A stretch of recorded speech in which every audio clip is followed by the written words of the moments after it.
The long golden days of summer had come to the countryside. The air was sweet, the corn stood tall and green, and row upon row of freshly cut hay lay drying in the meadows.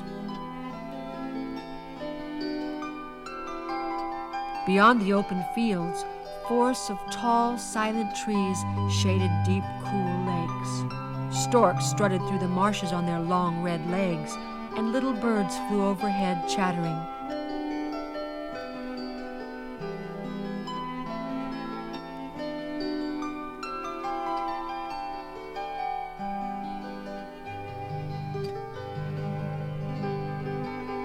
On a hilltop bathed in sunshine stood an old mansion surrounded by a moat. Along the stone walls of the moat, huge burdock plants with leaves as big as platters grew thick and tall. Beneath their leaves, it was like a secret room.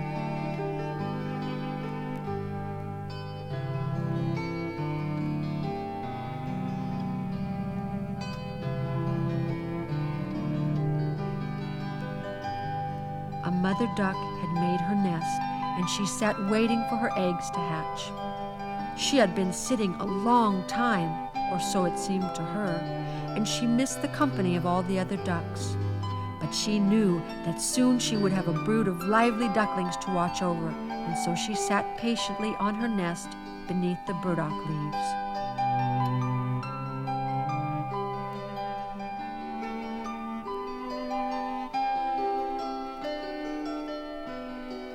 At last the eggs began to crack, and from each emerged a clumsy little duckling, all damp and unsteady on big webbed feet. In no time at all, their feathers dried, and they looked like little yellow puffs as they scuttled about. "Quack, quack," said the mother duck. "Peep, peep," the ducklings answered as they stared at their leafy green shelter. Their mother let them look as much as they liked, for green is good for the eyes. "How big the world is," peeped the ducklings, shaking out their tiny wings and enjoying the freedom they now had outside their eggs. "Oh, my little sillies, do you suppose that this is all there is to the world? Why, it stretches way beyond the other side of the garden, though I have never been that far myself."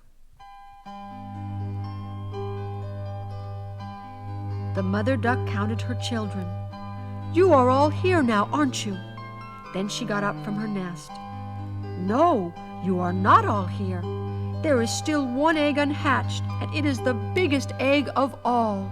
Oh, I am so tired of waiting." But then she settled back down to keep the last egg warm beneath her feathers.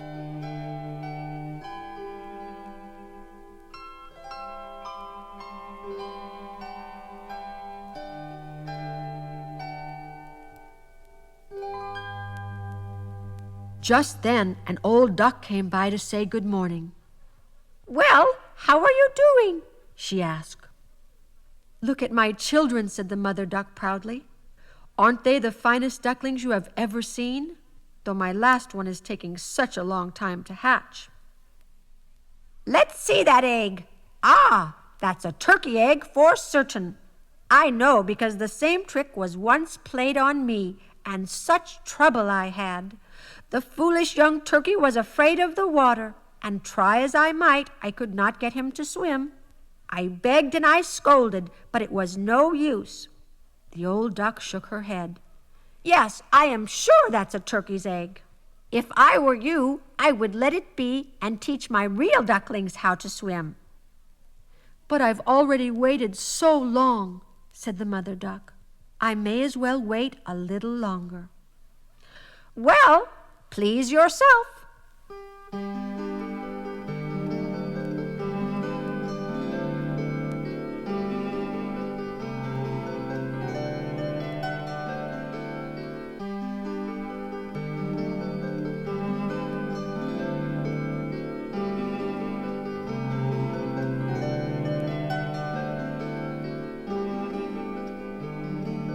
That evening the egg began to tremble. Then it cracked open, and with a cheep cheep, out tumbled the last duckling. Just like the others, he quickly shook his feathers dry and grew steady on his feet. But how big he was, and all gray, and compared to the other ducklings, how ugly. The mother duck just looked at him. Can he be a turkey chick after all, she wondered. Well, we'll soon find out. Into the water he'll go, even if I have to push him in myself.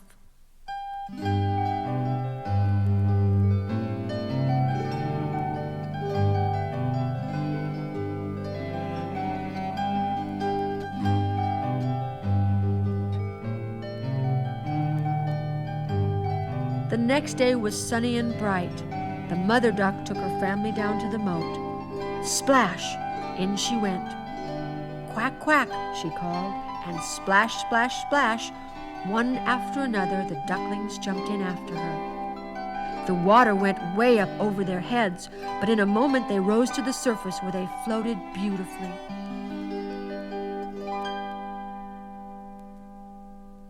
And the big, gray, ugly duckling was swimming with them. That's no turkey, thought the mother duck. Just look how well he uses his legs and how straight he holds himself. He is my own child after all, and really not so ugly when you look at him properly. Quack, quack. Come along, children. Let me introduce you to the barnyard. But take care to stay close to me and watch out for that mean old cat.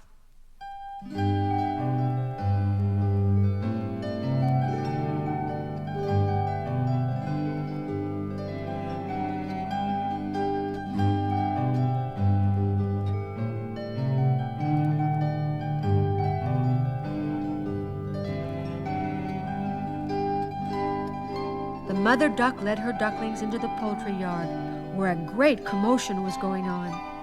2 families of geese were squabbling, hissing, and snapping their beaks at one another. That is what the world is like. Hurry along now, children, and don't turn your toes in. A well-bred duck walks with toes out, like this. And she waddled along, her ducklings following in a row. Be sure to bow to the old duck over there. She is the most distinguished resident of the barnyard. Her ancestors came all the way from China, and see that bit of red cloth on her leg? It means that everyone is to take notice of her and treat her with respect. Make a bow then and say quack. The ducklings did as they were told, but the barnyard chickens, upon seeing them, said rather loudly, "Huh! Now we shall have to make room for that mob, as if there weren't enough of us already, and my goodness, what an odd-looking fellow that last one is. We certainly don't want him around here." And one of the chickens flew right at the ugly duckling and bit him on the neck. "Leave him alone," cried the mother duck. "He's doing no harm." "But he's so big and gawky," said one chicken. "And peculiar-looking," said another. "He doesn't belong here." Then the old china duck spoke up. "That is a fine family. All the children are pretty, except for that gray one. Too bad you can't start over again with him." "That can't be done, Your Grace. I know he isn't handsome. He stayed too long inside the egg, and that has spoiled his shape. But he is good-tempered, and he swims as well as all the others. And I am sure he will turn out all right." But that was only the first day.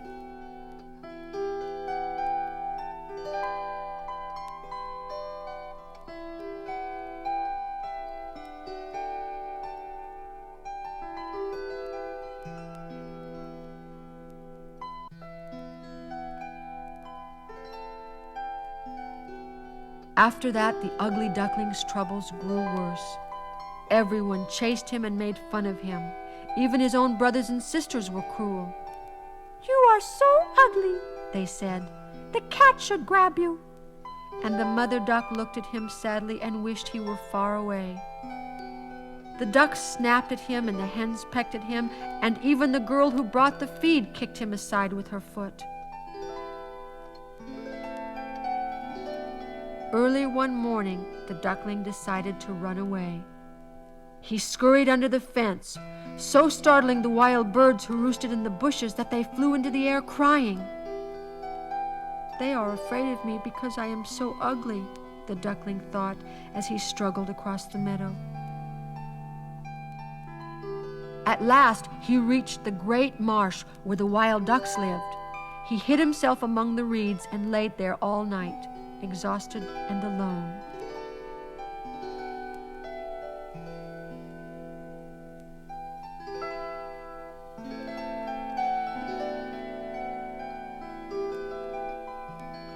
In the morning, the wild ducks flew over to him. "What sort of creature are you?" they asked. The duckling greeted them as politely as he knew how. "I am a duckling." "What a strange-looking one you are, but that won't matter to us as long as you don't marry into our family." With a great flutter of wings, the wild ducks flew away. The poor little duckling had no thought of marrying. He only wanted a quiet place to rest and a little water to drink. For 2 whole days he stayed in the marsh and no one bothered him.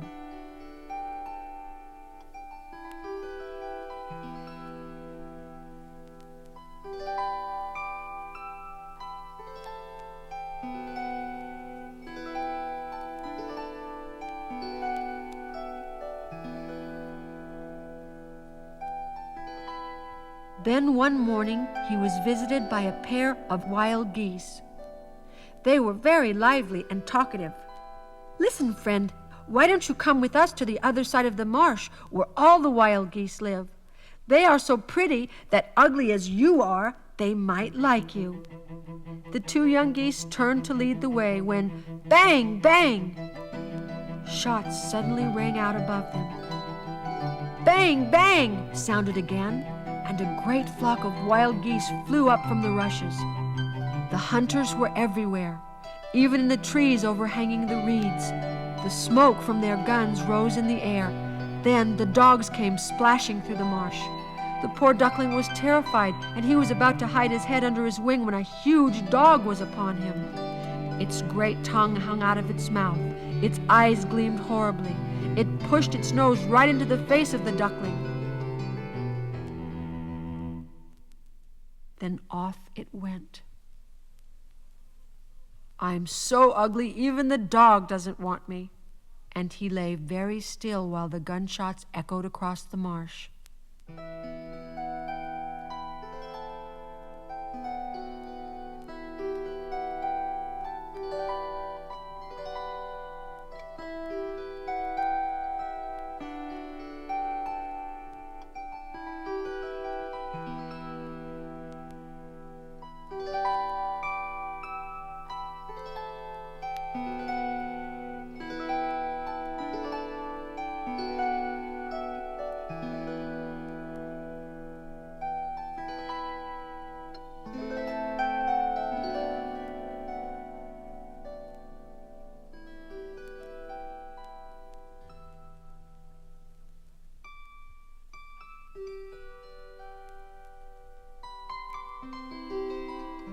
It was late in the day before the shooting stopped, but it was a long time before the duckling dared move. Then he slowly raised his head and looked around. All was still. He hurried away from the marsh as fast as he could.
toward evening he came to a sad-looking little farmhouse.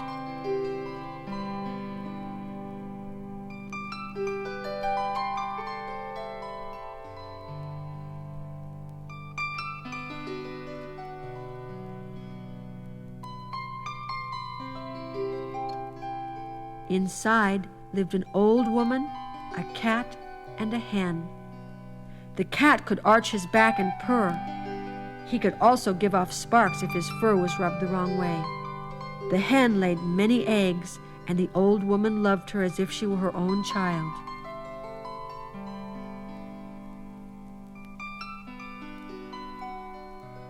When daylight came, the old woman, the cat, and the hen woke up and discovered the stranger in their house. The cat began to purr and the hen to cluck. The old woman, whose eyes were not good, thought the duckling was a full-grown bird. "What a lucky find! Now I can have duck eggs." So the duckling was allowed to stay there for 3 weeks, but of course no eggs appeared. The cat and the hen looked down their noses at the duckling. When the duckling tried to start a conversation with them, the hen would say, "Can you lay eggs?" "No." "Well then, you have nothing to say to me." The cat would ask, "Can you arch your back or purr?" "No." "Well then, keep your opinions to yourself."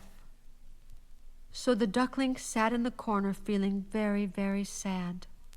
Thoughts of fresh air and sunshine came to his mind, and he was filled with an extraordinary longing to swim.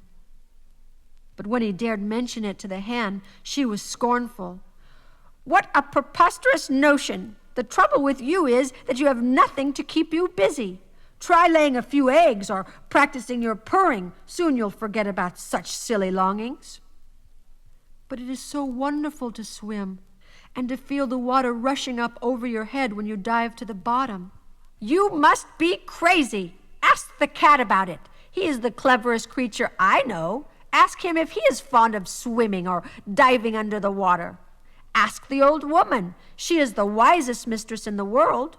Do you think she has any desire to swim or dive?" "You don't understand," said the duckling. "If we don't understand, I'd like to know who does," said the cat. "You'll never be as wise or clever as we are. Don't be foolish. Give thanks for all the kindness you have met with here. You have found a warm room and pleasant company. You might even learn something from us if only you'd listen. But no, all you do is talk nonsense. Now try to be more cheerful and lay a few eggs." "I think I had better go out into the wide world." "Well then, go."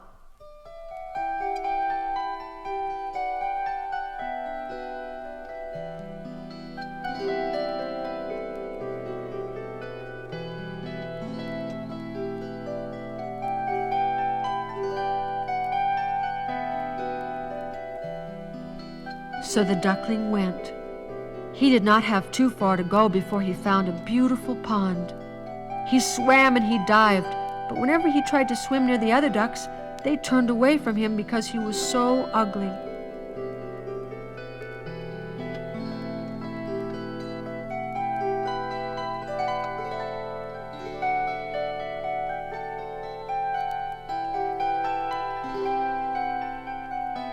Winter was coming.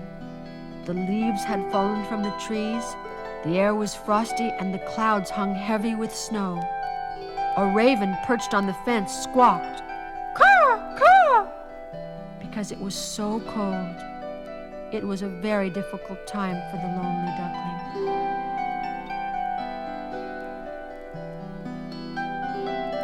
One evening, as the setting sun colored the sky, a flock of large, handsome birds appeared. The duckling had never seen anything so beautiful. The birds were dazzling white and had long, graceful necks. They circled high in the air, and the little duckling felt strangely excited as he watched them. He swam round and round in circles and called out to them in a voice so loud and so shrill it frightened him. He watched till the last one was gone from sight. Then he dived straight down to the bottom of the pond. When he came up again, he was even more excited than before. He did not know what the birds were or where they flew, but he felt drawn to them more strongly than to anything he had ever known before. Oh, he would never forget those wonderful white birds.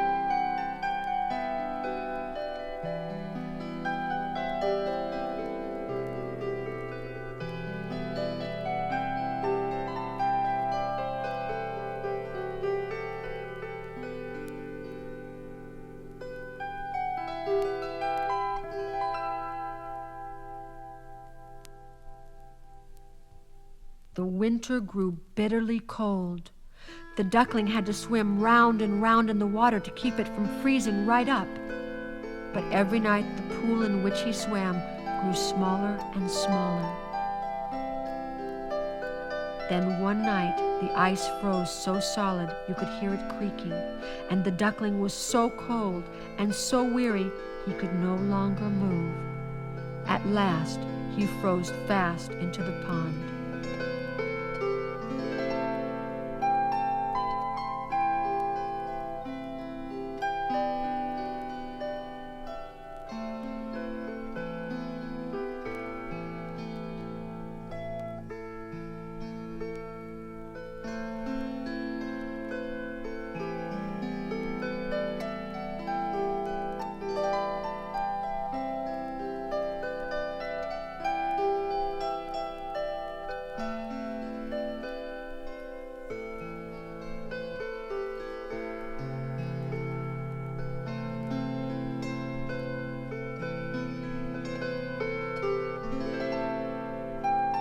Early next morning, a peasant passing by saw the duckling.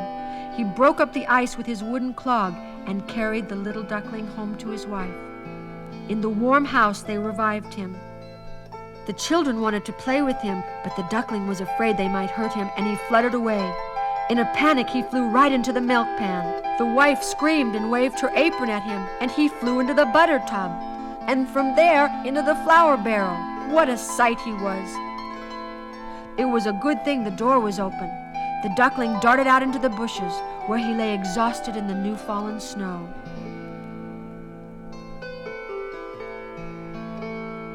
The poor duckling dragged himself to the reeds at the edge of the frozen pond, where he found a few meager grains to eat and scant shelter from the brutal winds.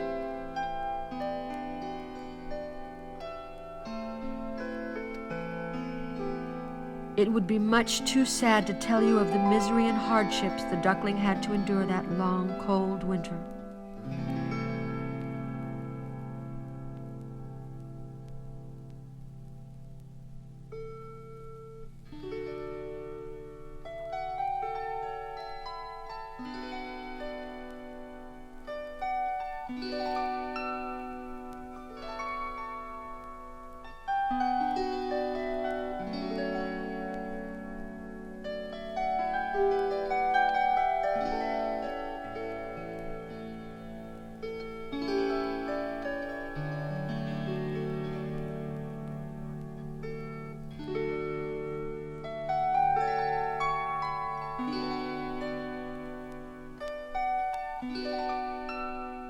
Spring finally came again to the countryside.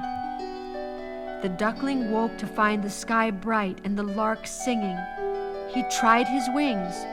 They were stronger than before, and they carried him swiftly away. Before he knew it, he found himself in a large garden where apple trees blossomed and sweet-smelling lilacs dangled their long branches over the waters of a lake. Right ahead of him, out of the leafy shadows, came 3 beautiful white swans. With their elegant heads held high, they glided lightly across the water.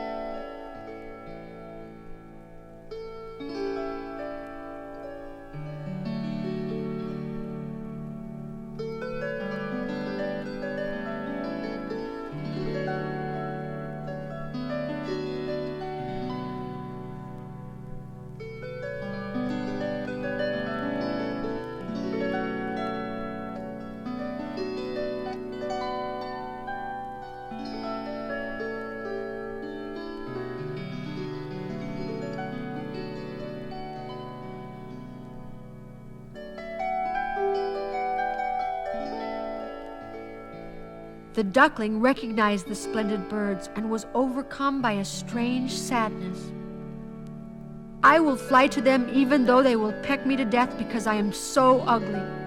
Better to be killed by such lovely creatures than to be scoffed at by ducks and hens and kicked by serving girls.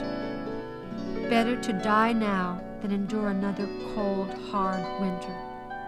So he swam out to meet the swans. They came towards him with ruffled feathers. The poor duckling bowed his head down to the water. But what did he see in the water? His own reflection. He was himself a swan.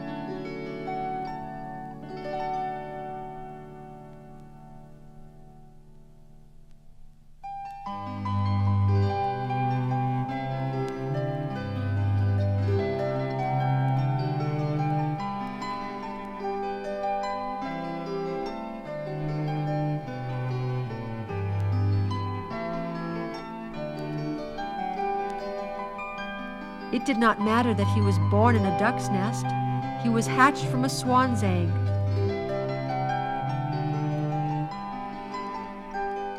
The three lovely swans circled round and round and stroked him gently with their beaks.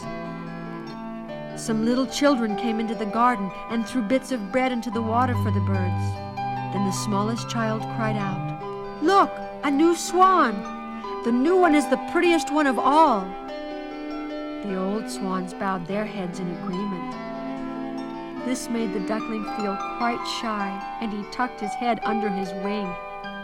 He was very, very happy and not proud at all, for a good heart is never proud.